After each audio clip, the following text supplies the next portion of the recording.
Salve, irmãos, com a paz do Senhor, amém? Vamos orar para a gente iniciar a nossa aula de hoje.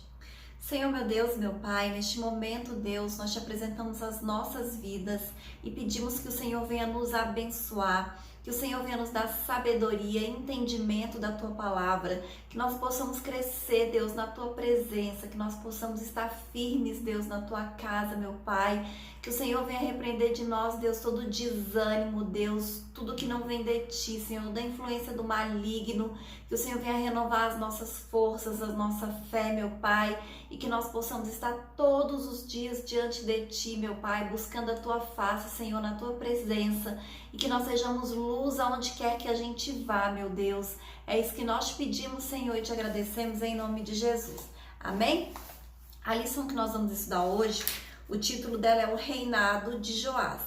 Nós vamos fazer a leitura bíblica que está em 2 Reis, capítulo 11, do versículo 1 ao 3, o capítulo 12, do 1 ao 5 e do 17 ao 21, que diz assim: Vendo, pois, Atalia, mãe de Acasias, que seu filho era morto, levantou-se e destruiu toda a descendência real. Mas Jeoseba, filha do rei Jeorão, irmã de Acasias, tomou a Joás, filho de Acasias, e o furtou dentre os filhos do rei, aos quais matavam, e o pôs a ele e a sua ama na recâmara, e o escondeu de Atalia, e assim não o mataram. E Jeoseba o teve escondido na casa do Senhor 6 anos, e Atalia reinava sobre a terra. 2 Reis 12.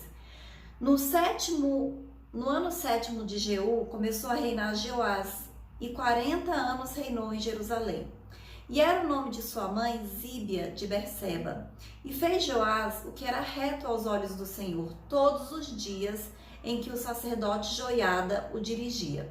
Tão somente os altos se não tiraram, porque ainda o povo sacrificava e queimava incenso nos altos.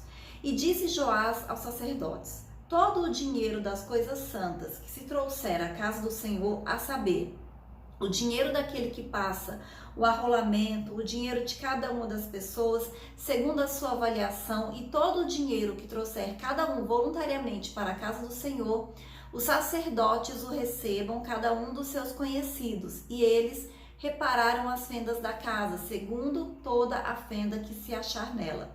Então subiu Hazael, rei da Síria, e pelejou contra Gate, e o tomou. Depois, Hazael resolveu marchar contra Jerusalém. Porém, Joás, rei de Judá, tomou todas as coisas santas que Josafá e Jeorão e Acasias, seus pais, rei de Judá, consagraram, como também todo o ouro que se achou nos tesouros da casa do Senhor e na casa do rei, e os mandou a Hazael, rei da Síria, e este então se retirou de Jerusalém. Ora, o mais dos atos de Joás e tudo quanto fez, porventura não estão escritas nos livros das crônicas dos reis de Judá? E levantaram-se os seus servos e conspiraram contra ele, e feriram Joás na casa de Milo, que desce para Sila, porque Josacá, filho de Simeate, e Josabade, filho de Somé, seus servos, o feriram, e morreu, e sepultaram com seus pais na cidade de Davi, e Amazias, seu filho, reinou em seu lugar. Amém? Nós sabemos, apesar de nós não vivermos numa monarquia, que quando o reinado passa de pai para filho. Então, Acasias era o pai de Joás. Quando Acasias morreu, quem seria o rei? Um dos filhos de Acasias. Mas, o que Atalia fez? Atalia, ela era mãe de Acasias, ela era filha de Acabe e Jezabel. Ou seja, era uma mulher má, uma mulher cruel, que foi criada dentro de um lugar de crueldade, de maldade, de pessoas não tementes a Deus, pessoas perversas, e foi isso que ela aprendeu. Nós costumamos associar maldade, né, principalmente em mulheres, a Jezabel, mas eu acho que Atalia, ela consegue ter sido pior do que Jezabel, porque diz que quando Acasias, o seu filho que era rei, morreu, o que ela fez? Ela matou toda a descendência, porque ela queria se tornar rainha no lugar de Acasias. Mas nós sabemos que na monarquia não é assim. Não é a mãe que reina no lugar do filho. São os filhos que vão reinando no lugar dos pais quando esses morrem. Então, quando Acasias morreu, Atalia mandou matar todos os descendentes, todos os filhos de Acasias, para que nenhum deles pudesse assumir o rei. Olha que mulher terrível, mandou matar os próprios netos. Mas nesse caso aqui, conseguiram salvar Joás, porque esconderam ele e levaram ele para ser criado ali no templo junto com os sacerdotes, e foi isso que aconteceu. E Joás, sendo filho de Acasias, ele ia ser o rei naturalmente, como ele não morreu. Só que ele era muito pequeno, ele era só um bebê de apenas 1 ano. Ele ficou ali sendo criado durante 6 anos. Quando ele completou 7 anos, Joiada criou uma situação, né, um sacerdote, para que ele assumisse como rei, e foi isso que aconteceu. Mas Joás foi criado dentro da casa do sacerdote, dentro do templo do Senhor. Ou seja, ele aprendeu a palavra de Deus, ele aprendeu a lei de Moisés, ele aprendeu os ensinamentos do Senhor, e Joiada estava preparando ele para ser rei. Só que quando ele assumiu o reinado, ele tinha apenas 7 anos, ele era muito pequeno. Então Joiada ficou sendo o príncipe regente, ele ajudou ele ficava tomando as decisões e governando no lugar dele enquanto ele não tinha idade para assumir. E diz a palavra do Senhor, inclusive o versículo que nós lemos, que enquanto Joiada era vivo, Joás fez o que era reto aos olhos do Senhor. E a gente vai perceber aqui ao longo dos estudos que Joás, apesar de ter sido criado dentro da casa de Deus, ele era influenciável. Ele não tinha um caráter muito forte. Então, enquanto Joiada estava vivo, ele fazia o que era reto aos olhos do Senhor, porque ele era influenciado por Joiada. Depois que Joiada morreu, ele passou a ser influenciado pelos outros príncipes, as outras pessoas que não faziam o que era reto aos olhos do Senhor, e aí ele acabou fazendo coisas erradas, coisas que não agradavam a Deus. Ele reinou durante 40 anos, foi um período longo, mas foi uma vida curta, né? Porque ele começou a reinar com 7 anos, reinou 40 anos, morreu por ali 47, né? 48 anos, morreu relativamente jovem. Então, com apenas 7 anos de idade, ele começou a reinar, reinou ali durante um tempo com o auxílio de Joiada, e depois que Joiada morreu, ele começou a reinar sozinho, mas sempre sendo influenciado por outras pessoas. E aí, como não tinha um homem de Deus próximo dele para influenciar, ele acabou vindo a influência de outras pessoas, e foi isso que o fim dele, que trouxe morte para a vida dele. O outro tópico, o primeiro tópico, diz assim: o livramento de Joás, as tramas reais. Tanto em Israel quanto em Judá, existiam muitas brigas, muitas disputas pelo poder, envolvendo interesses políticos e interesses econômicos.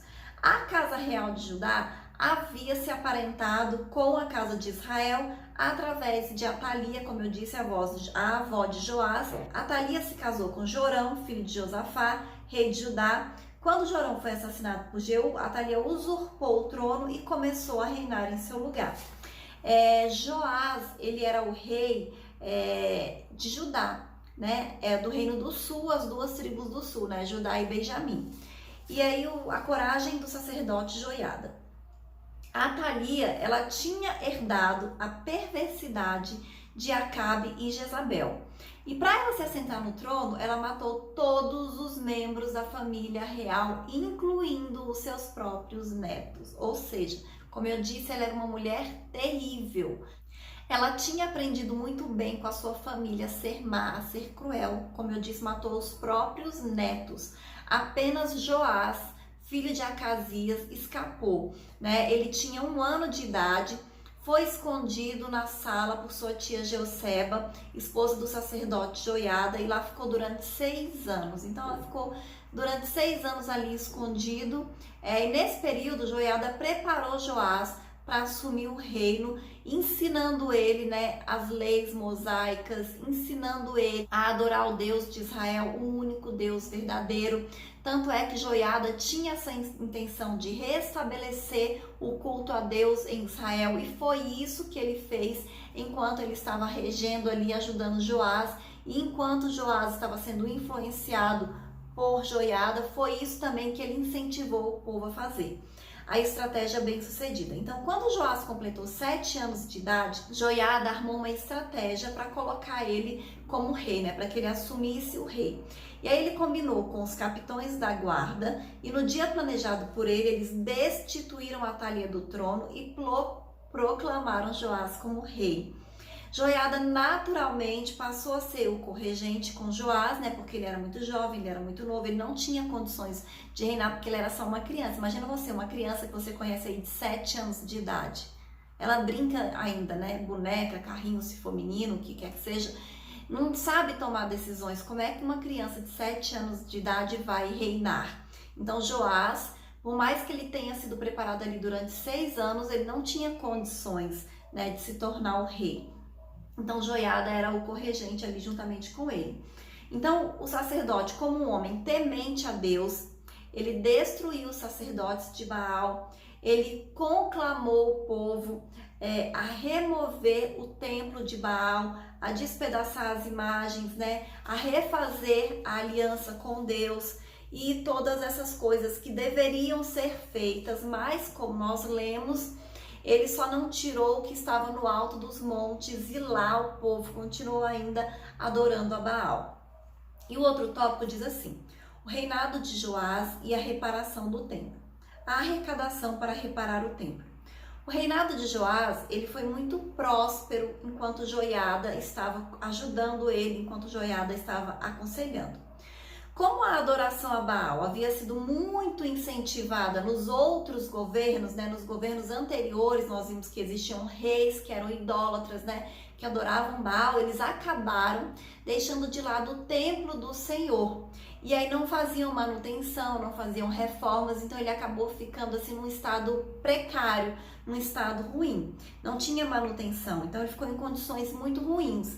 E aí Joás incentivou o povo e os sacerdotes a arrecadarem dinheiro para que fosse feito essa reforma, né? Essa manutenção do templo, né? Para que o templo fosse restaurado, né? Fosse consertado ali tudo que estava estragado, tudo que estava ruim.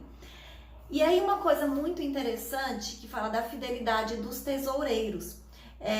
A arrecadação era feita e eles compravam os materiais e o dinheiro e as coisas tudo, e a fidelidade era tão grande dos sacerdotes e dos tesoureiros que diz que eles não precisavam prestar contas porque eram honestos, segundo a Reis 12:15. E é assim que as pessoas que são fiéis e tementes a Deus devem agir, com honestidade em todas as coisas, não importa a quantidade de dinheiro. Com pouco dinheiro ou com muito dinheiro, nós precisamos ser honestos, nós precisamos ser fiéis, né? E isso acontecia naquela época, né? Os tesoureiros, os sacerdotes, as pessoas que trabalhavam ali no templo, elas eram honestas, elas eram fiéis, então eles não precisavam se preocupar porque não havia desvio de dinheiro, desvio de verba, como nós sabemos que existe hoje, né? Infelizmente. E a fidelidade é um atributo que enobrece. Não importa a quantia que está sendo administrada, né? Nós precisamos ter cuidado, nós precisamos zelar, né, pelas coisas de Deus. Então, nós devemos ter essa qualidade, né, de fidelidade, de honestidade, porque esse é um atributo que enobrece, né? Você vai ser reconhecido por isso e vai ser abençoado também, né? Porque assim, na verdade, quando nós somos fiéis, quando nós somos honestos, nós não estamos fazendo nada mais do que a nossa obrigação, né? Nós só estamos fazendo aquilo que Deus quer que a gente faça, né? E que nós devemos fazer. E isso acontecia naquela época e deve continuar acontecendo ainda hoje. As pessoas falam, tem um ditado que diz assim: a oportunidade faz o ladrão. E isso não serve para quem é temente a Deus, para quem é servo de Deus, para quem é cristão. Não existe nenhuma oportunidade que vai fazer com que o cristão se torne ladrão. Amém? Então nós temos que ter essa consciência, né? De sermos honestos, de sermos fiéis, de tudo aquilo que nós vamos fazer, nós fazemos com honestidade, né? Fazemos com o melhor, mesmo como se fosse para Deus. Amém? E o outro tópico diz assim: a conspiração contra Joás. o declínio do seu reinado. Então a história, como eu já falei, ela revela, ela mostra que Joás, ele não tinha um caráter muito forte. Ele era uma pessoa que era facilmente influenciada. Ela se levava pelo que os outros falavam, pelo que os outros aconselhavam, né? E talvez isso pode ter acontecido por causa da criação que ele teve também.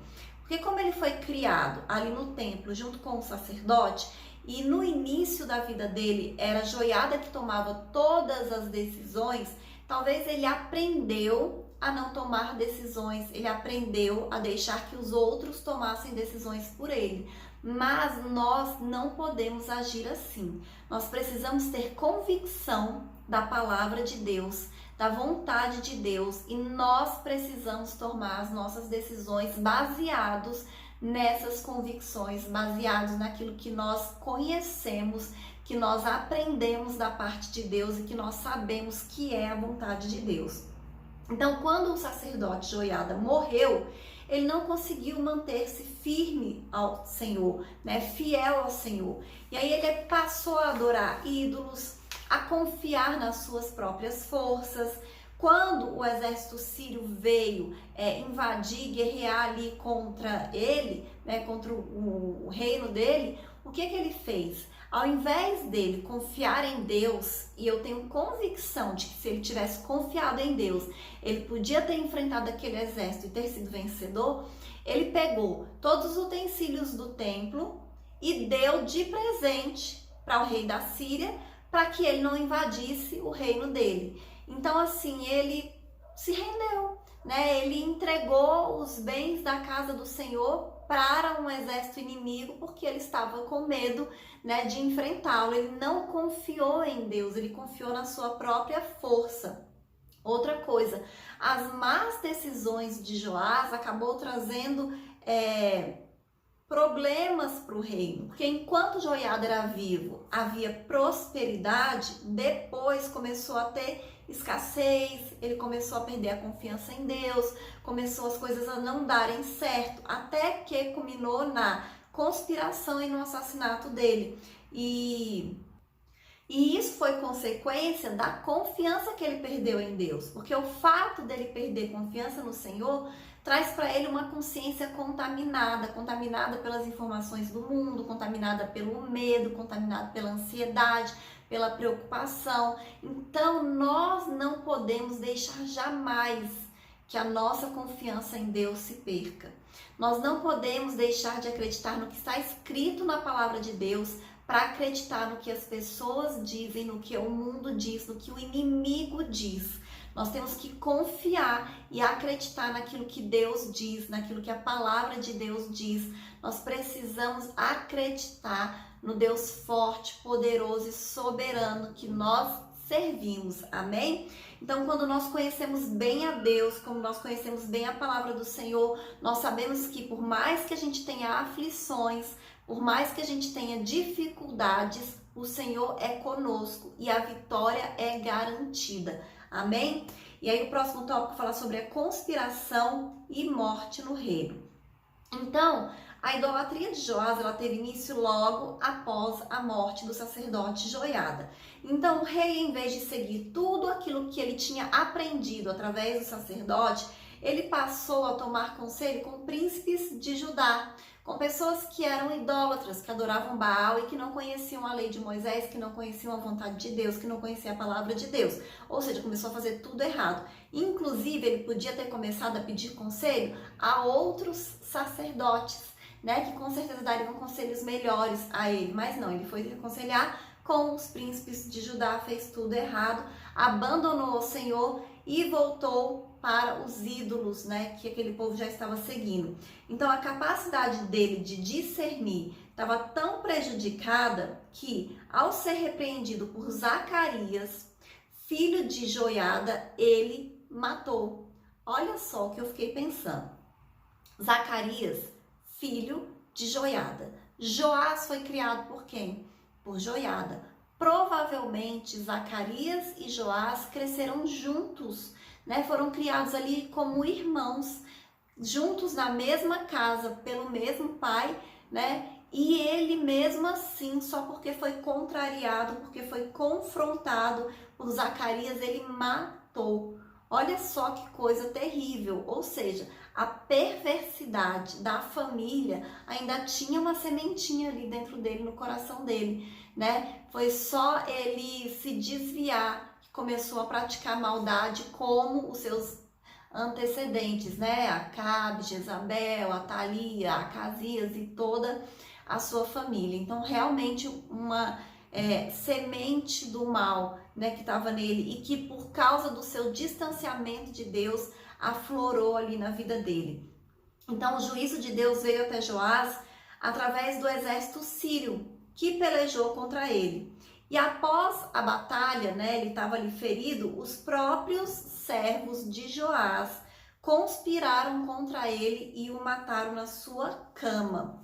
Ou seja, ele foi morto pelo seu próprio povo. E tudo isso por quê?